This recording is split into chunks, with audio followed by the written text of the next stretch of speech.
la nuit devant le cercueil de son fils. Et Dieu a entendu. Si nous avons une situation, nous devons prier beaucoup sur cette situation. Vous allez voir le lendemain. Prions, si vous avez déjà prié toute une nuit pour une situation. Vous avez déjà jeûné plusieurs jours et Dieu n'a pas visité, il va visiter. Il n'y a rien à faire. Il a dit, je fais des visites. Dieu, il te donne sa carte de visite ce soir. Amen. C'est toi à prendre rendez-vous par la prière. Dieu visite toujours. Et c'est un témoignage super naturel. Regardez l'aveugle au bord de la route. Il était aveugle. Il mendiait. Il ne sait pas si quelqu'un va le tuer dans 5 minutes ou pas, mais il mendiait. Il ne sait pas si on va lui mettre un serpent dans la main pour le mordre, une vipère, il ne sait pas. Et il était là, aveugle de naissance. Il était là.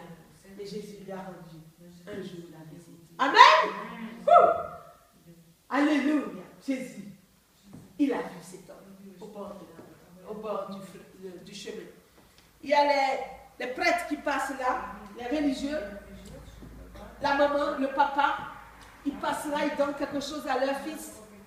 Ses frères, ses cousins, ils donnent quelque chose, les amis, je ne sais pas quoi, les voisins, ils donnent une pièce à cet aveugle. La religion donne quelque chose à cet aveugle. Mais il n'y a que le Fils de Dieu pour lui donner la vue. Amen. Parce qu'avec ces pièces, il va quand même mourir de faim. Parce que quand il est vieux, qui va s'occuper de lui? Mais quand il retrouve la vie, il pourra travailler, s'occuper de lui-même. Jésus est très bon. Alléluia.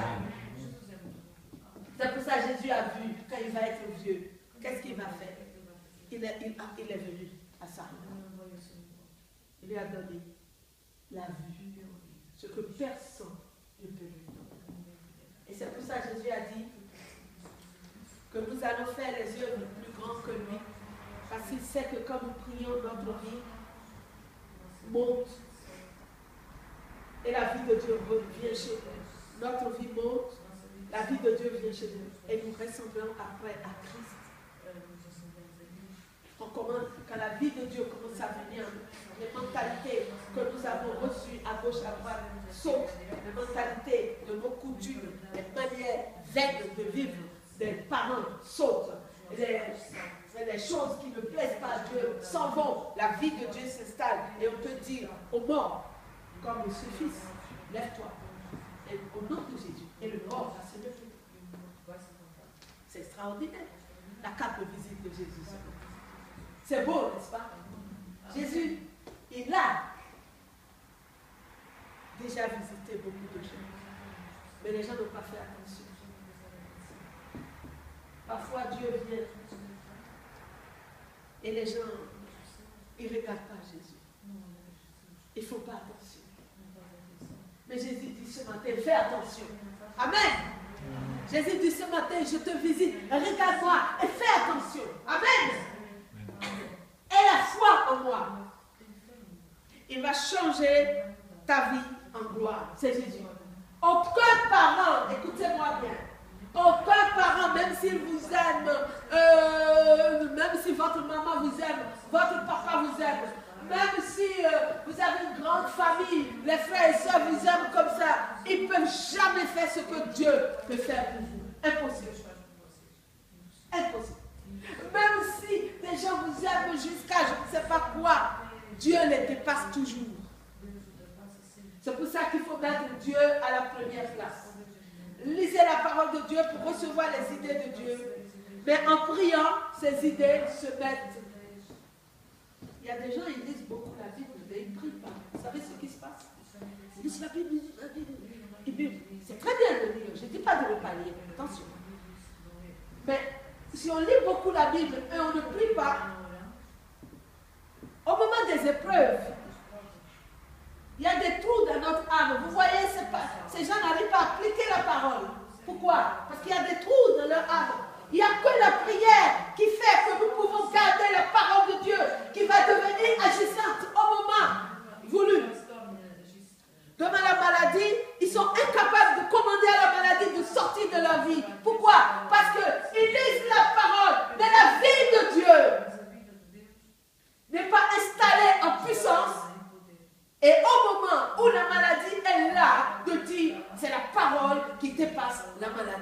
c'est manque de prière. Imaginez que nous tous qui sommes ici, nous commençons à voir la vie de Christ en nous. Imaginez, parce que Jésus, pas imaginer, Jésus a dit, vous ferez les œuvres plus grands que moi. Voici les signes qui accompagneront ceux qui auront cru en mon nom. C'est marqué dans Matthieu. Voici les signes.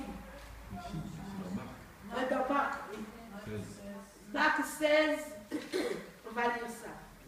On va terminer avec ça, la visite de Jésus. Marc 16. Marc 7, 17. Quelqu'un me lit? Et voici les miracles qui accompagneront ceux qui auront cru. Ils chasseront les démons en mon nom, ils parleront de nouvelles langues, ils saisiront les serpents quand ils auront bu quelques breuvages mortels, il ne leur fera point de mal, ils imposeront les mains aux malades et ils seront guéris. Marc 16, 17. Je relis. Voici les miracles qui accompagneront ceux qui auront cru. En mon nom, ils chasseront les démons. Ils parleront de nouvelles langues. Ils saisiront des serpents. S'ils boivent quelques breuvages mortels, il ne leur fera point de mal. Ils imposeront les mains aux malades et les malades seront guéris. Il y a des gens au début de leur conversion qui ont rêvé qu'ils sont en train de prier et Dieu a guéri les malades. Je me rappelle, dans mon pays, il y a des gens au début de leur conversion qui ont fait un rêve. Et ils sont en train de prier, les malades sont guéris. Tôt ou tard, Dieu utilise ces gens. C'est le cas de notre frère Gabi et de Isilico. Ils ont rêvé la même nuit. Hein? C'est bien ça. Ouais, c'est ça. C'est Dieu. C'est marqué dans la Bible. Ça veut dire que Dieu a visité cette veuve. Il a visité Bartimée. Il a visité l'aveugle de naissance. Il a changé leur histoire en gloire. Maintenant, Dieu nous visite à nous. Amen. Il change notre histoire en gloire et il nous donne des cartes de visite. Nous devons visiter les autres. Amen. Quand nous visitons un être humain, un frère, une soeur, c'est Jésus qui visite. Alléluia. Et l'histoire de cette personne se change en gloire comme Jésus. Amen. Hey. On est comme Jésus. C'est pour ça qu'eux, ils ne savaient pas, eux. Et quand ils m'ont raconté leur rêve, j'ai dit, yes, merci Seigneur. C'est la parole. Dieu, le Saint-Esprit donne comme il veut, à qui il veut. Il est libre. Et ça va arriver. C'est sûr et certain que Dieu choisit des gens et il les envoie. Si Dieu vous a visité, c'est qu'il vous a choisi et il vous envoie. Quand vous visitez quelqu'un, qu'est-ce qui se passe? Posez-vous la question. Quand la personne, par exemple, une personne malade, elle a une âme méchante, elle n'est pas gentille, est-ce que le Seigneur peut la guérir, sinon son... Oui, oui. Si elle a une âme, pas une belle âme. Oui, Jésus guérit les bons et les méchants, il guérit tout le monde. Bah oui, il guérit tout le monde. C'est pour ça qu'il est Dieu, il fait tomber sa pluie, le soleil éclaire les bons seulement, le soleil éclaire les bons et les méchants, tout le monde. Dieu bénit tout le monde. Nous, on a une mentalité, on bénit que ceux qui nous aiment. Et ça, c'est pas bon. On doit faire du bien à ceux qui ne nous aiment pas. Et ça, pour avoir cette mentalité de Jésus, je demande ça tous les jours. C'est pas facile. C'est vrai, c'est une mentalité qu'on aime seulement ceux qui nous aiment. On bénit ceux qui nous... Non, normalement, ceux qui font du mal, on doit les aimer.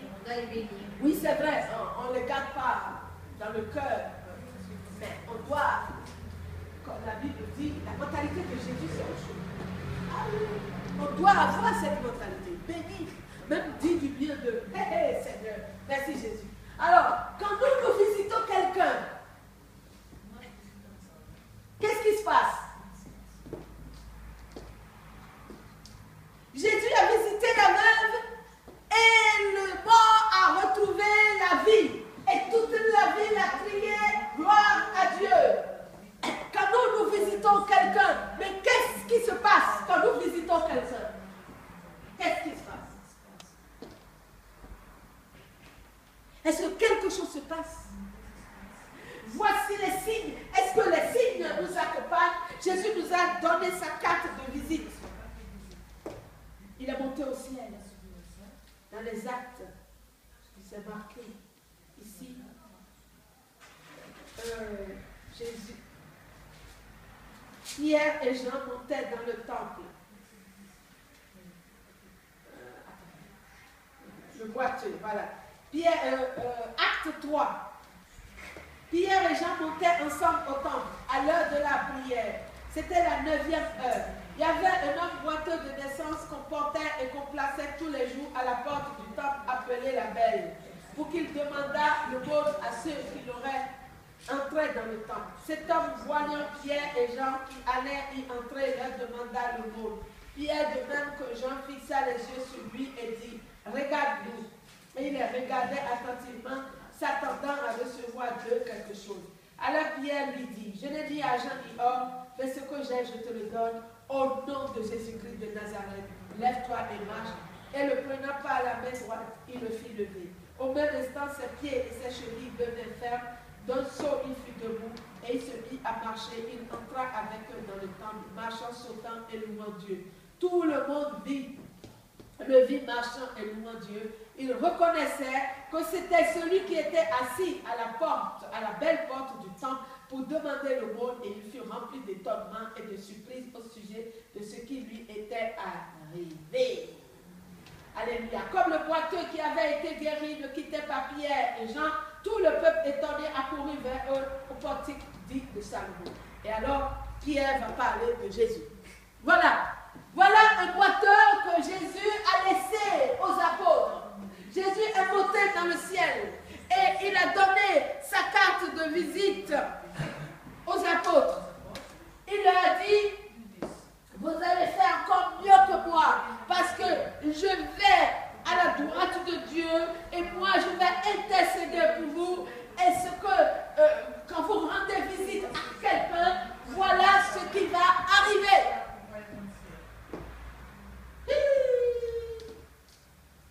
Et Jésus n'a pas guéri tous les boiteux. Hein? C'est juste après la résurrection là que ce boiteux était au temple. Jésus ne l'a pas guéri. Jésus a laissé les malades, les boiteux, parce que dans le ciel, il pouvait dire tous les malades guérissaient, tous les malades allaient guérir. Mais Jésus a laissé les malades pour vous et pour moi. Jésus a laissé les malades pour vous et pour moi. Pourquoi Jésus a laissé les malades dans nos familles? C'est pour vous. C'est pour moi.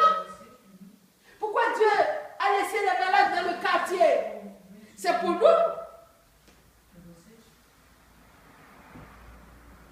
Alors la carte de visite de Jésus. Jésus a donné la carte de visite à chacun. Il nous a visités, il nous a donné la vie, et maintenant il nous donne des cartes de visite. Nous devons visiter les gens, les guérir, les délivrer. Amen. C'est ça, c'est pour ça qu'il nous a visités. Amen. Quand nous visitons quelqu'un, soyons sûrs que Jésus nous regarde. C'est pour ça que Jésus a commencé à divider la poubelle.